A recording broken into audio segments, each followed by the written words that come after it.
Hello everyone! Today is a good day to eat good food at nag-crave ako ng seafood kaya tamang-tama at tanghali na. Samahan nyo kami na kumain ng masarap na seafood today.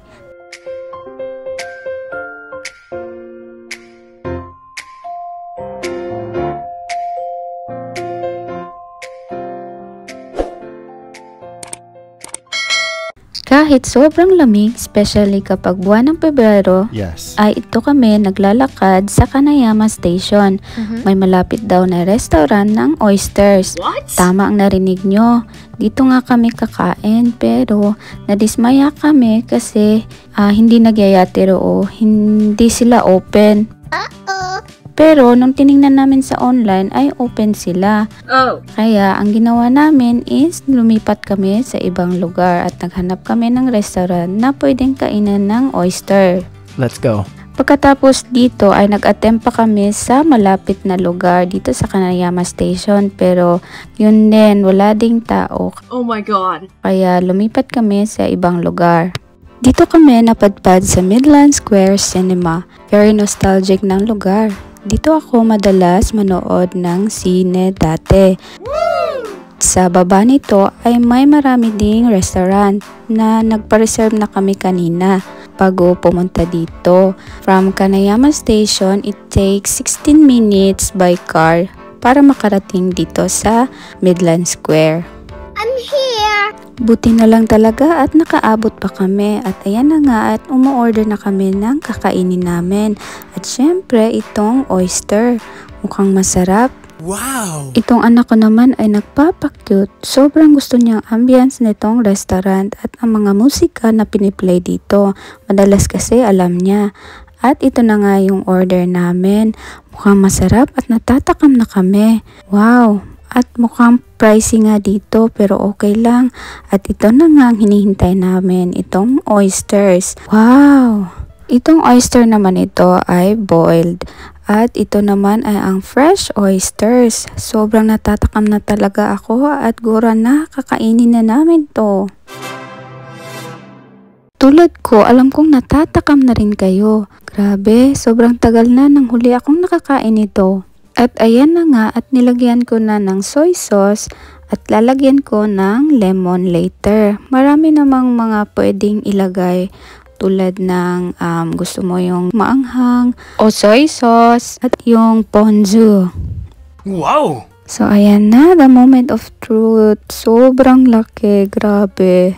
Let's eat everyone! 3, 2, 1! Grabe, malamig siya kasi nakababad siya sa ice at sobrang fresh ng lasa niya at grabe nagulat ako nung buong kinain ko na talaga. Sabi ko pa dyan umi no aji suru, para talagang yung nalalasahan ko yung lasa ng dagat, ganon. So itong kinakain ko na oyster is Hokkaido. Pangdalawa ko na to. Ewan ko, nagustuhan ko siya. Tsaka ang lalaki nung sa Hokkaido Oh my God! Grabe, di ako makaget over sa lasa. Kayo ba, paborito nyo din ba ang oysters? Grabe talaga. Ibang-iba dun sa natikman kong oyster noon. Maliit siya at mukhang hindi na siya, yung parang matagal na rin siya, hindi na siya fresh. Ito, wow, sobrang laki. At sobrang sarap. Naging favorite ko na siya bigla, charis. Yes. Ito naman is parang nilagang oyster. Masarap din siya. Tas ayun, nilagyan ko din nung soy sauce at lemon para mas masarap siya. Wow! Masarap din daw ang oyster pasta, oyster pizza, at yung oyster na kinakain kasama nung kanin. So, next time, gusto kong itry yan lahat. At syempre, isi-share ko din yun sa inyo. Nakangiti ako dito kasi tinatanong ako kung saan sa dalawa yung nagustuhan ko. Actually, masarap yung dalawa pero mas nagustuhan ko yung fresh. Ewan ko lang. Parang mas malaki yung impact sa akin. Parang, ewan ko, di ko ma-explain. Gusto ko yung pagka-fresh niya. At sobrang mahal din dito sa kinakainan namin ngayon. What? Kaya konti lang yung serving. Kaya kapag konti ka lang kumain ay lugi ka talaga. Mas maganda doon sa malaki yung servings. Tapos hindi gaanong mahal yung price. Yes. Sinabihan din kami ng staff na tignan mabuti yung oyster, especially doon sa fresh kasi minsan may lumalabas daw na crab dito. Aha. Parang kinakain natin ng oyster, so wag daw namin kainin kasi maybe poisonous yon. Oh my god. Sobra akong na-overwhelmed dito kasi makikita mo naman sa mukha ko na tuwang-tuwa ako. Anytime naman, pwede kami kumain ng oysters pag nagkikrave kami. Ewan ko lang, parang ngayon ko lang uli naramdaman na gusto kong kumain nito or nag-crave nito. Tsaka maganda din ito pag nagka-camping, nag-grill kayo, ganun, or pumunta sa tabing dagat, bonding together. Siguro maganda ito pag summer. Sobrang init din kasi ng summer dito. Yes. So yun, hope matry din yan someday na magka-camping at kakain ng oyster. Wow, sobrang enjoy siguro nun. Naiisip ko pa lang. So yung kanin is hinuli ko na. Inuna ko talaga yung oysters habang wala pa akong ibang kinakain. Gusto ko yung ma-feel talaga yung sarap, yung lasa ng oysters. Oshi. Wala ko ibang masabi sa oysters ng Japan kundi napakasarap, period. At speaking of kanin, alam nyo ba kapag pumupunta ang mga foreigner dito sa Japan, isa sa mga gusto nilang kainin dito sa Japan ay ang rice or gohan nila kasi sobrang sarap daw. At hindi na rin masyadong gumagawa o nagtatanim ng mga palay ang mga Japanese ngayon. What? Sa mga nagda-diet ay okay lang to, pero sa mga malalakas kumain din at gusto yung kanin ng Japan, ay nako, problema din talaga to. At problema ko din to, charot. At ayan na nga, at ako'y busy sa pagkain. Gutom na gutom, girl parang hindi pinakain ng isang buwan, charot. Ganun talaga pag di ikaw magbabayad, charot na naman. Malapit na kasi magsara, kaya binilisan ko na. Yes. At itong miso shiru. Favorite ka talaga itong miso soup. Kahit sa bahay lang ako, in every meal or minsan ay hindi talaga to nawawala. Kahit ito lang at saka kanin ay nako, solve na ang pagkain ko.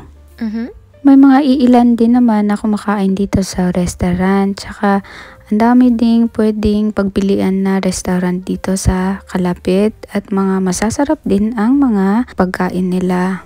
Approve sa akin ng oyster at happy tayong uuwi. Ay, hindi pa pala, charot.